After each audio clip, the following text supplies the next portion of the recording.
জয় গুরু জয় মা শ্রী শ্রী ঠাকুর গুরু মহারাজের আতুল চরণে আমার প্রণাম জানিয়ে আজকের ভিডিওটি আপনাদের সামনে উপস্থাপিত করেছি।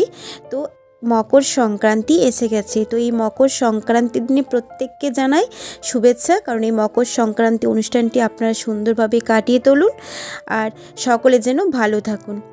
তো আজকের এই ভিডিওতে আমি আপনাদের সাথে আলোচনা করব যে গঙ্গাসাগর তীর্থের মাহাত্ম্য কথা এবং এই পৌষ সংক্রান্তির দিনে আমাদের কি করা উচিত এবং কি করা উচিত নয় সে সকল বিষয় আপনার এই ভিডিওতে জানতে থাকবেন। তো আসুন আমরা জানতে থাকি এই সকল তথ্য। রাত পোহালে দেশ জুড়ে পালিত হবে মকর সংক্রান্তি। এই দিন সূর্য ধনুরাশি থেকে বিদায় নিয়ে মকর রাশিতে প্রবেশ করবেন। তো আগামী এক মাস সূর্যের এই অবস্থান বহাল থাকবে। তবে এবছর 15 জানুয়ারি মকর সংক্রান্তি উৎসবটি পালিত হবে। এই সংক্রান্তির গুরুত্ব জ্যোতিষ ও শাস্ত্রমতে খুবই বেশি, কারণ এই দিন অত্যন্ত পবিত্র বলে মনে করা হয়।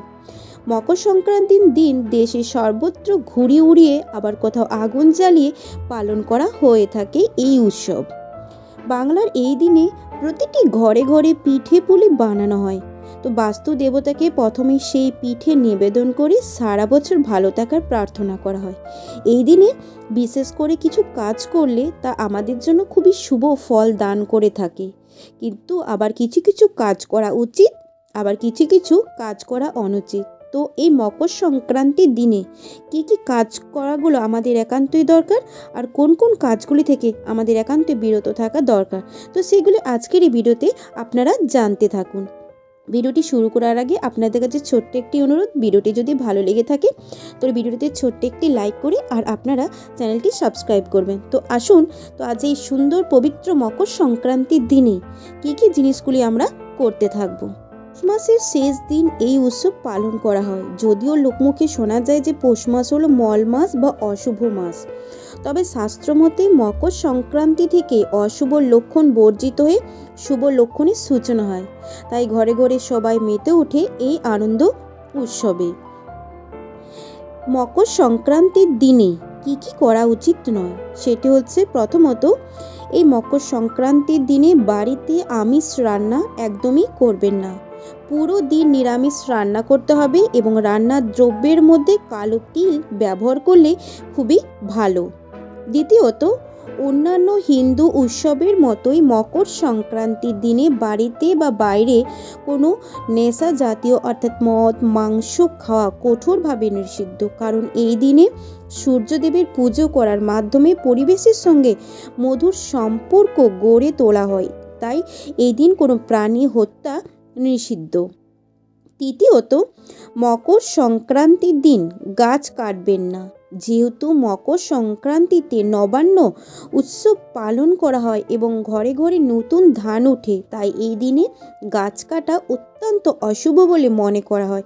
আবার হিন্দু শাস্ত্র মতে গাছকে প্রকৃতির পবিত্র দান বলে অনেকে মনে করেন, তাই এই দিনে অনেক জায়গায় গাছকে পুজো করা হয়। তাই সেই দিন গাছ কাটা একেবারেই বর্জিত। চতুর্থত, এই দিনে কাউকে খালি হাতে বা খাবার না খাইয়ে বাড়ি থেকে যেতে দেবেন না।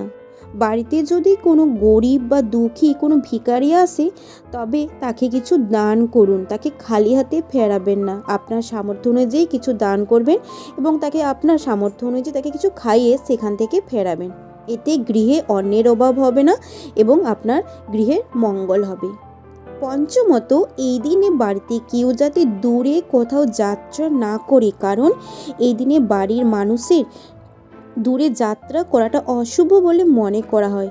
সবাই একসঙ্গে মিলিত হয়ে এই মকর সংক্রান্তি উৎসবের আনন্দকে উপভোগ করতে শিখুন। তাই এই দিন যাতে বাড়ির সুখ শান্তি বজায় থাকে, আপনারা সবাই একত্রিত থাকেন, তাই আপনারা বাড়ির বাইরে কোথাও যাবেন না। ষষ্ঠত, অর্থাৎ শাস্ত্র মতে মকর সংক্রান্তির দিন নিজের ক্রোধ বর্জন করা ভালো, কারণ এই দিন অনেকের শুভ কাজের সূচনা হয়। তাই এই দিনে রাগ হিংসা ও খারাপ বাক্য ব্যবহার করবেন না। বিশেষ করে খেয়াল রাখবেন এই দিনে যাতে আপনার কোথায় কেউ আঘাত না পায়, আঘাত পেলে আপনার ক্ষতি হওয়ার সম্ভাবনা বেশি থাকে। এরপর আমরা জানবো যে কোন কাজগুলো আমাদের করা উচিত। এতক্ষণ ধরে আমরা জানলাম যে কোন কাজগুলো আমাদের করা অনুচিত। এরপর আমরা জানবো উচিতের কথা, অর্থাৎ যে কাজগুলো আমাদের একান্তই এই দিনে করা কর্তব্য।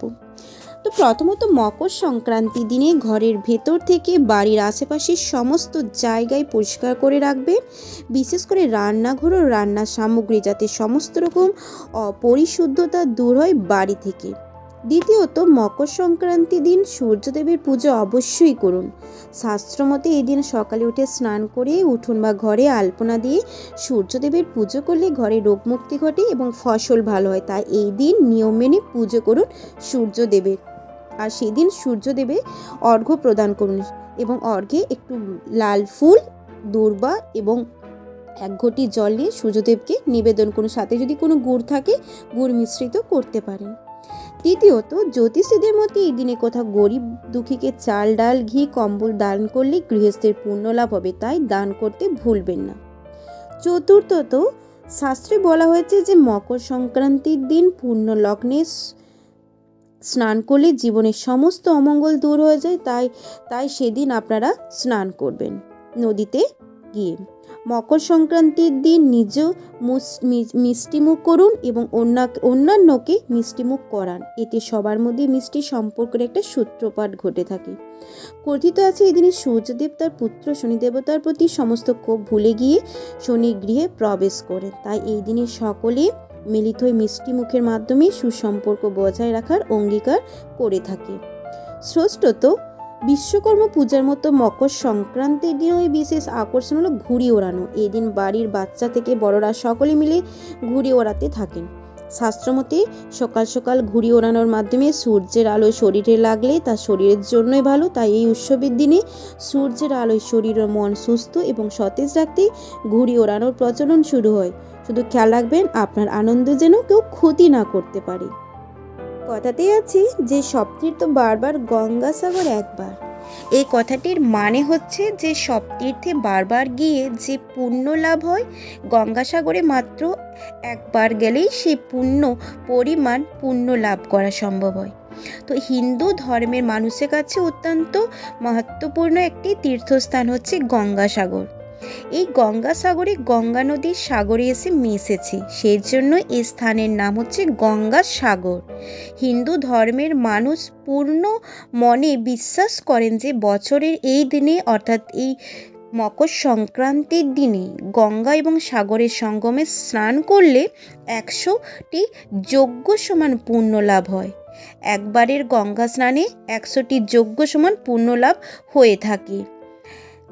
পুরাণ অনুসারে অযোধ্যার ইক্ষ্বাকু বংশের রাজা ছিলেন সাগর। সেই সাগর রাজার অশ্বমেধ যজ্ঞের ঘোড়া চুরি করা হয়েছিল। সেই ঘোড়াগুলি চুরি করে গঙ্গাসাগরের কপিল মুনির আশ্রমের কাছে সেগুলি লুকিয়ে রাখা হয়েছিল। তো ঘোড়াগুলি লুকিয়ে রাখেন দেবরাজ ইন্দ্র। সেই ঘোড়া খুঁজতে কপিল মুনি রোষের মুখে পড়েন। সাগর রাজা 60,000 পুত্র সন্তান কপিল মুনি তাদের অভিশাপ দিয়ে ভস্ম করে দেন। সাগর রাজার নাতি তার পূর্বপুরুষদের প্রাণ ফিরিয়ে দেওয়ার অনুরোধ করেন কপিল মুনির কাছে। তখন কপিল মুনি বলেন, গঙ্গা নদীকে স্বর্গ থেকে মর্তে নিয়ে আসতে হবে। গঙ্গার স্পর্শে রাজার 60,000 পুত্র প্রাণ ফিরে পাবেন, কিন্তু যদি স্বর্গের নদী তীব্র গতিতে ঝাঁপিয়ে পড়ে তাহলে তখন পৃথিবী ভেসে যাবে। এই আশঙ্কায় মহাদেবের দ্বারস্থ হন ভগীরথ। তখন ভগবান শিব তার জটায় গঙ্গাকে ধারণ করে নেন এবং একটু একটু করে জল ছাড়েন তিনি। এই কারণে মহাদেবের মাথায় গঙ্গার স্থান। মকর সংক্রান্তির দিনে গঙ্গাসাগরে স্বর্গ থেকে মর্তে মা গঙ্গা নেমে আসেন।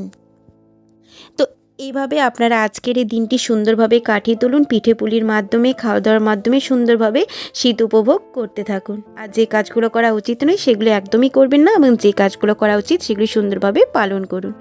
তো আশা করি আপনাদের এই ভিডিওটি ভালো লেগেছে। ভিডিওটি ভালো লেগে থাকলে ভিডিওতে ছোট্ট লাইক করে চ্যানেলটি আপনারা অবশ্যই সাবস্ক্রাইব করবেন, কারণ এই চ্যানেলে শ্রী শ্রী ঠাকুরগুরু মহারাজ নিগমানন্দ পরমহংসদেবের বিভিন্ন ধরনের মুখনিসৃত অমৃত বাণী এবং অলৌকিক ঘটনাবলী, তাছাড়া বিভিন্ন ধরনের পৌরাণিক ধর্মীয় কাহিনীগুলি, তত্ত্বগুলি এখানে এই চ্যানেলে আলোচনা করা হয়ে থাকে, সেগুলি আপনারা জানতে থাকবেন। সকলে ভালো থাকুন, সকলে সুস্থ থাকুন, সবাই মিলে সুন্দর সুন্দর উৎসবগুলি আনন্দে কাটিয়ে তুলুন। আর সকলেই একবার আমার সাথে বলুন, জয় গুরু জয় মা, গুরু কৃপাহি কেবলম। জয় গুরু জয় মা।